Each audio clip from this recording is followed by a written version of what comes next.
Welcome back to the podcast. In today's episode, we're going to get into everything sleep because even if you're training hard, eating right, doing everything to build muscle or burn body fat, your sleep or lack of it could very well, most likely, be holding you back. So, if you're sleeping like shit, your body is literally fighting against you. You'll gain less muscle, lose more muscle when dieting, have lower testosterone, more cravings, worse energy, worse recovery, worse quality of life, and the list goes on. So today we're going to go over why you should even care about optimizing your sleep, other than everything I just said, why it matters, then what you can do at each stage of the day from the time you wake up until the time you hit the pillow to set yourself up for the perfect optimal sleep. And well, why even listen to me? Well, over the last 6 months, I've had an average of 95% on Whoop. And I know I'm not Brian Johnson with his 100%, but that guy's also a robot. I go out some weekends, which is being factored into this. And not to make any excuses or anything, but that's a pretty valid excuse. So, why even bother when it comes to sleep? Well, this is quite the loaded answer because sleep literally impacts everything. Every single bodily function you could possibly imagine has some relation at some level with the duration and quality of your sleep. So, breaking that down into things you probably care about, why you clicked on this video. Fat loss. If you're sleep deprived, you will lose less fat and lose more muscle when dieting. Your ability to put on muscle will be significantly held back. So will your energy, focus, mood, cognitive capacity, libido, testosterone.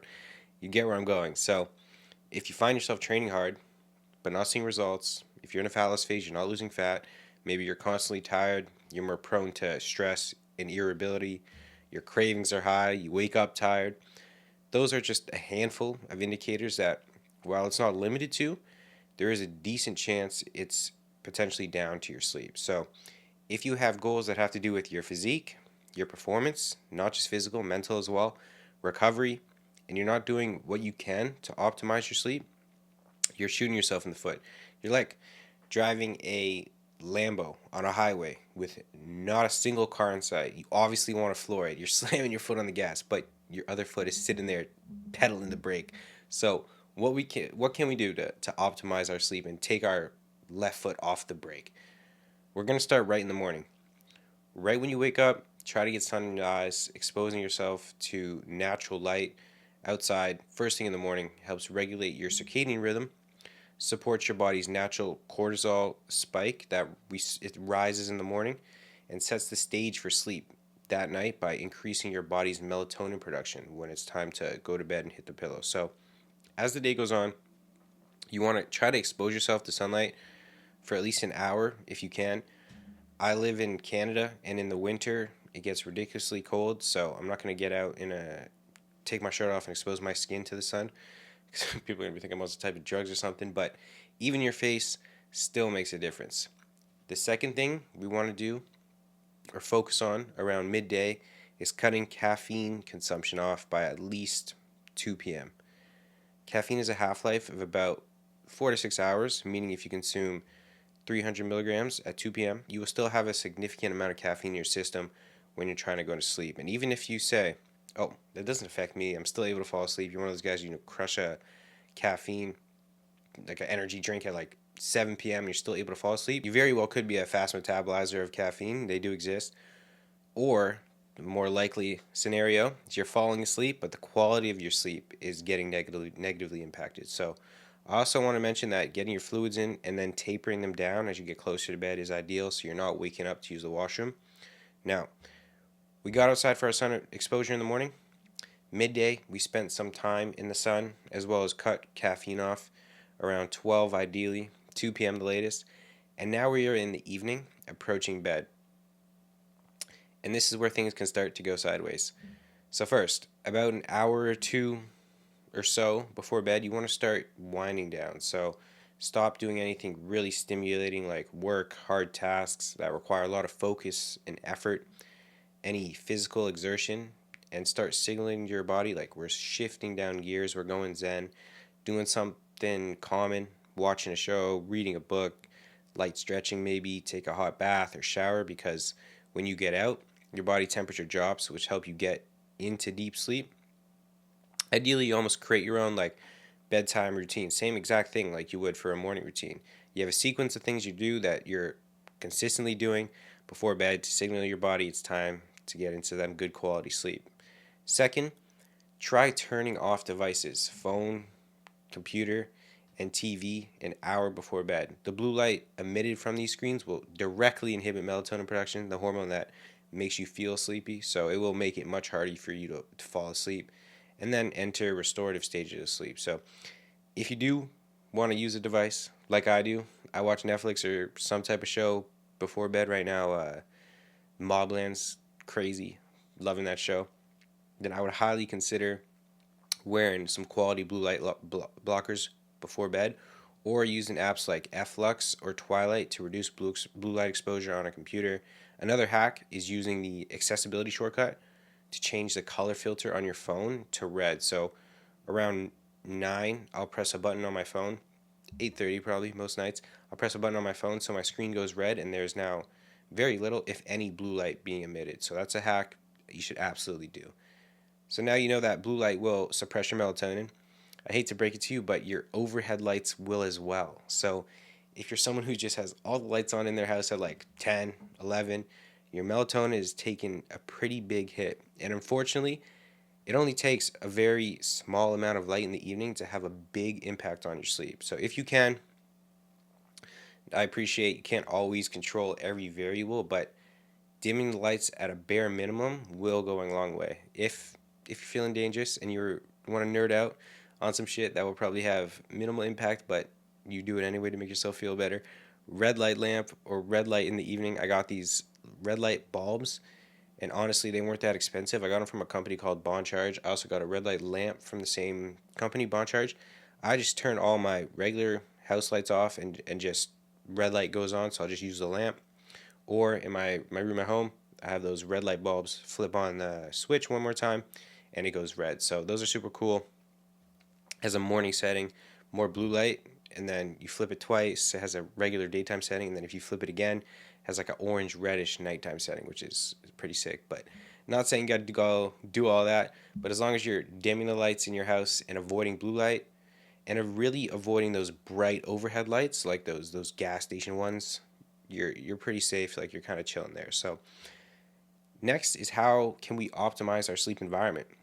I've said this many times. We want our bedroom to be a bat cave. And we do that in the following three ways. One, it has to be cool. If your bedroom is hot or warm, you're quite literally robbing yourself of quality sleep for absolutely no reason. So we want to set that temperature around 18 degrees Celsius. I'm in Canada, 65 Fahrenheit. Some people that might be too cold. Some people, very few, I can imagine, might need it colder than that. Experiment, find what temperature works best for you. Number two, we want it as dark as we can get it. So blackout blinds. If you have devices or chargers that have like those little LED bright lights or like a TV light even, try to either unplug them or cover it. And what I did in my room at home is I got some budget blackout blinds. I bought essentially like a black sheet on Amazon, and it came with like Velcro. I just stuck it up around the corners around my window, and it just would stick it up at night, pull it off during the day. I must say it worked great. Since then, I've upgraded to actual blinds, so that's a great upgrade. But I could see basically nothing when my room was like pitch black, and I made it work with that till yeah, upgraded some curtains, not blinds. Then the third part to setting up our back cave is noise. We want it super quiet. When I was living with three of my boys for like the past 2 years, they were causing a whole bunch of ruckus at like 1 in the morning, always doing something, moving shit around. I don't even know what, playing 2K. One of them gets mad, starts yelling at the other one. Fight breaks out. Anyway, the white noise from my fan wasn't loud enough, so got some earplugs. And at first, I didn't really like them, but now they're great. If I'm ever in a situation where I need them, earplugs go in, and a fan, or some soft white noise as well, or both combined, works like a charm. So now we have set ourselves up for a good night's sleep. Our room is set up. One of the most common things people struggle with is just when they hit their pillow, their mind just flips a switch, turns on, and just goes. Thinking about what you have to do tomorrow, replaying shit that happened during the day. So, one, that will significantly decrease now that we are not spiking our cortisol with bright lights and actually letting our melatonin rise. But some strategies meditation. For so long, I was like, meditate, I'm not doing that shit. Then I tried it, and I have the Whoop, so I put that on. The Whoop has a meditate thing. I put that on before bed. Fell asleep. Was like, that was something that worked really well for me. Right now, all I do is I open Spotify and I put on a podcast I'm like semi interested in, a Joe Rogan one, but not like 100% focused on. So I'll put on Rogan talking to some guy with the fedora about mushrooms, or like Lex Friedman talking to some guy about ancient Egypt, something along those lines. And on Spotify, you can set a timer for how long it'll play. So I'll put it on for like 5, maybe 10 minutes. Put my phone down, and then 5 to 10 minutes later, by the when the timer stops, I'm out cold. I rarely get through that 5 to 10 minutes. So those are great strategies. And then the third is, you're really stuck in your head thinking about shit. Take a note and then just write shit down. Mind dump. Write everything down. If you need to make a to-do list for the following day, which I do anyway, just to kind of help me with that, do that. And it's pretty simple. It will help clear your mind, drop your anxiety before bed. Before we dive into my top 8 supplements that will help you get an optimal night's sleep, one big point I want to touch on that will arguably move the needle the most when it comes to your sleep quality is going to bed and waking up at the same time every night if you can. If you can get at least 6 nights out of the week to keep your circadian rhythm happy, that's like pretty bare minimum. That's pretty good. And once you lock your circadian rhythm in, you're supporting it with morning sunlight, some exposure throughout the day, maybe an evening walk catching sundown. Barely any disruptors like blue light or bright light in the evening. Your sleep architecture will transform. Your waking up energy will be through the roof. You'll be releasing more growth hormone in that first part of your sleep, which means better recovery, more muscle, more fat loss, and your quality of life will substantially improve, along with every other positive cascade that occurs when you get good sleep. So now that we got that out of the way, my top 8 evidence-based supplements that used alongside with everything we just spoke about will help you get the most restorative, optimal sleep you could possibly achieve. So the first is L-theanine, which promotes relaxation by increasing levels of calming neurotransmitters like GABA, serotonin, without causing too much drowsiness. Side note, if you combine L-theanine with caffeine, not before bed, but in the morning, it's quite the nootropic combo. You'll be locked in. It'll help take the jitters away from the caffeine if you get that. Next is magnesium, which plays a massive role in calming the nervous system, promoting muscle relaxation, supporting the production of GABA as well. Third is valerian root, which is also known for its kind of sedative and anti-anxiety effects, making it easier to fall asleep and stay asleep. Fourth is 5-HTP, which not only increases serotonin levels, which not only promotes sleep, but can also enhance mood, which is pretty cool. Don't take it if you're on a SRSRI, though, because you can give yourself serotonin syndrome. Fifth, we got ashwagandha, KSM-66, which I'm sure you've heard of. It's an adaptogen that helps regulate lower cortisol levels. Next, huge one, glycine. I'll warn you, your dreams will be wild if you take this. Essentially, it's an amino acid that promotes relaxation and can potentially improve deep sleep cycles, which is pretty cool. 3 grams before bed. Always take that. Also helps in some way with temperature regulation. And then for the final two, we have melatonin and apigenin. Melatonin being particularly effective for people with disrupted circadian rhythms like shift workers or if you're jet lagged, but I would be careful with it because there was a study done where they found that some brands have 100x what they say on the label. So you could literally be sedating yourself throughout the day, which is not ideal. So sweet spot for me, if I take melatonin, is 300 micrograms to a max of 1 gram. And I find it's best used to help just set that circadian rhythm if I just come back from travel or something like that, and then I wind off it. And apigenin is the last one, which is a flavonoid found in plants like chamomile tea. It essentially binds to GABA receptors in the brain, promoting, again, relaxation, helps anxiety reduction as well, making it particularly beneficial if you're someone like we spoke about that hits the pillow and mind goes away. What do I got to do tomorrow? Guy was giving me a dirty look. Should I beat his ass?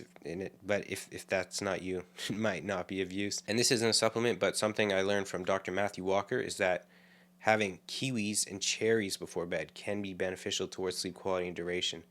The exact mechanism of how kiwis help isn't fully nailed, but I recently saw a study another day that said two kiwis before bed improves some type of sleep metrics as well. So I think it's thought to be related to the serotonin's role in sleep wake cycle. And I know cherries naturally contain melatonin in them as well. So is it enough to make a dramatic difference? I'm not a fan of cherries, so I don't know.